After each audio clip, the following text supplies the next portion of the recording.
અમરેલીના નેશનલ હાઈવેના ખાડાઓ અંગે નેતાઓએ કર્યું નિરીક્ષણ. બિસ્માર બનેલા ખાડાઓને રિપેર કરી રિફ્રેશિંગ કામગીરી શરૂ કરાઈ.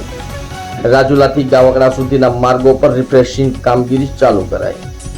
નેશનલ હાઈવે ઓથોરિટી દ્વારા દિવાળી પહેલા માર્ગો ચકાચક બને તે માટે કામગીરી શરૂ કરાઈ, જેમાં અમરેલીના સાંસદ ભરતભાઈ સુતરિયા, ધારાસભ્ય મહેશભાઈ કસવાલા દ્વારા રિફ્રેશિંગની કામ પર વિઝિટ કરી. નેશનલ હાઈવે માર્ગોના ખાડાઓ પર પૂરજોશમાં કામગીરીઓ ચાલુ થઈ.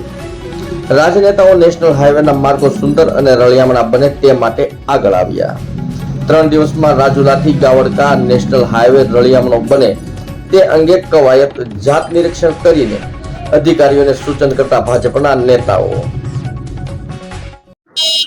અત્યારે આ કામગીરી છે આપણે નેશનલ હાઈવે 351 પેકેજ 2 ઉપર ગાવડકાથી લઈ અને રામગઢ સાવરકુંડલાની બાજુમાં ત્યાં સુધી અત્યારે હાલમાં મેન્ટેનન્સની કામગીરી ચાલુ છે, જેની અંદર સંપૂર્ણ 51 કિલોમીટરના રસ્તાની અંદર તમામ પેચ તથા પેવરથી પટ્ટા મારી અને સંપૂર્ણ રોડને 2 થી 3 દિવસની અંદર વ્યવસ્થિત રીતે જરૂરિયાત મુજબનું મોટેબલ કરી નાખવામાં આવશે. ટૂંક સમયની અંદર કામ ચાલુ છે 0 થી 47 સુધી.